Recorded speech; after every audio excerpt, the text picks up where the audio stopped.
Yesu ashimwe bene data, muraho neza. Nongeye kubahereza ikaze mu mwanya w'ijambo ry'Imana. Reka dutangire dusenga. Mana nziza, uri Imana y'urukundo n'ibambe, tunejejwe n'amahirwe duhaye kongera kumva ijambo ryawe. Rigakwira kwawe kutubeho, tugirire ubuntu, Mwuka wera yongere yakire ku byawe, abituheshe, aduhereze kumva icyo wadutumye binyuze mu ijambo ryawe, anatubashishe gusohoza icyo dushakaho. Tubisabye Imana twizeye mu izina rya Yesu Kristo. Amen. Nk'uko nari mbivuze, tugiye kuganira ijambo ry'Imana. Uyu ni umunsi wa gatanu w'icyumweru. Muri iki cyumweru turimo turaganira ku mugani Yesu yaciye, umugani w'abagaragu b'imisebeje imbuto. Turimo turasoma muri Luka ibice 12. Uyu munsi turasoma umurongo wa 6 tugeze ku murongo wa 8. Muri uyu mugani kuba tutatangiranye, umugani utangira uvuga ukuntu umwami yari afite uruzabibu, hanyuma urwo ruzabibu ngo ararutunganya, arushyiraho borotire, ashyiramo ibintu byose by'ingenzi byari bikenewe bigendanye no kwera kw'imbuto. Garangije ngo urwo ruzabibu ngarusigamo ngo abagaragu gajya mu kindi gihugu. Twabonye ko runo ruzabibu ari agakiza twasigiwe, hanyuma abahinzi rero ni batwebwe twahawe ako gakiza ngo dukore ibikwiriye ngo tweze imbuto. Nuko mu gihe kigeze rero ngo wa mwami ngo yohereza ngo umugaragu we asange babahinzi bamuhereza imbuto. Uko niko Imana ijya yohereza abantu kuri twebwe, kuko iba ngo baze badushake imbuto, kuko abantu bakiriye agakiza, babahinzi bahawe uruzabibu, nta excuse bafite yo gutera imbuto, bagomba kwera imbuto byanze bikunze. Rero Imana ijya itwoherereza abantu ngo tuberere imbuto, yaba abaturanyi, abana, abo twashakanye, cyangwa se inshuti zacu, abaturanyi, abantu bose Imana ijya ibatwohereza ngo tuberere imbuto. Ubona uko ngo bafata umugaragu umwe baramukubita, baramwirukana, undi baramukomeretsa, undi baramwica. Ibi byose twagiye tubona icyo bisobanura. Hanyuma tugeze ahangaha rero ngo asigarana umwana we gusa.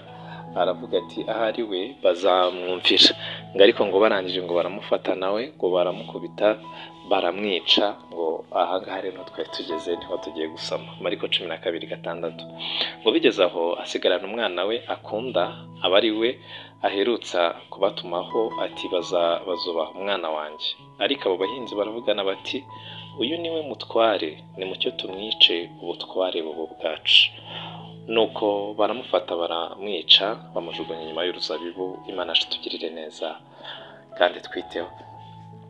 Nikije cyane kuri aya magambo bavuze ngo uyu niwe mutware, nimucyo tumufate tumwice, ubutware bubu bwacu. Imana tugirire neza. Aba bahinzi bashakaga kugumana uruzabibu bigengaho, batwara uko bashaka, uruzabibu butarimo kuyoborwa n'umwana w'umwami. Imana tugirire neza. Ikintu cyabiteraga, ikintu cyumvaga bashaka kwigenga, nuko baravuga bati uyu nguyu n'ubundi nawe aje gushaka imbuto, ati adushakaho imbuto, ubutware bw'uyu mwana buragendana no kudushakaho imbuto. Bati nimucyo tumwice, ubutware bubu bwacu. Imana tugirire neza. Iby'aba bahinzi rero ni ishusho rwose, ni ikigereranyo cyiza cy'ibi bihe dusohoyemo. Abantu barashaka uruzabibu ariko gakiza, barashaka gakiza ariko katarimo gutwarwa n'umwana, katarimo ibyo kuyoborwa. Donc barashaka gakiza katarimo ubutware bwa Yesu Kristo, katarimo kuyoborwa na Yesu Kristo, kuko kuyoborwa nawe, ubutware bw'umwana bugendana no gusabwa imbuto, bugendana no kwera imbuto. Imana tugirire neza.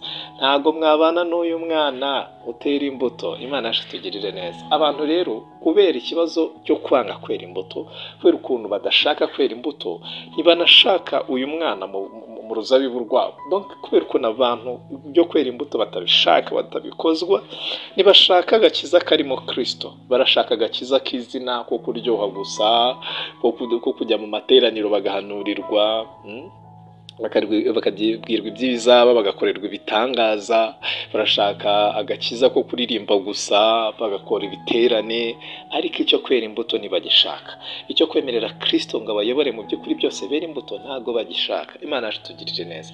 Barashaka agakiza bigengaho, batwara uko bo bashaka, agakiza bambaramo uko bashaka, agakiza bavugamo uko bashaka, agakiza bafatamo imyanzuro uko bashaka. Apana agakiza bayobowemo na Kristo. Ariko agakiza twahawe, uruzabibu twahawe, uwaruduhaye ari we data wa twese, yanagennye yuko ubutware bw'umwana ari we Kristo Yesu. Imana tugirire neza.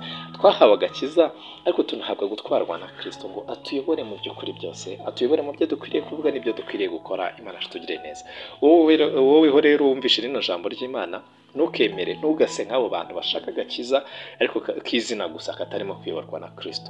Wemere Kristo akuyobore mu by'ukuri byose, ntukabe nka bari abahinzi bashaka uruzabibu rutarimo gutwarwa n'umwana, ahubwo ugende wera imbuto, kuko igituma banga ubutware bw'uriya mwana ni uko abasaba imbuto. Ugende wera imbuto mu byo uvuga, mu byo utekereza, mu byo ukora, mu mibanire yawe n'abandi, imbuto z'agakiza zikugaragareho, zikubeho iteka ryose. Urakoze cyane, Yesu aduhana umugisha.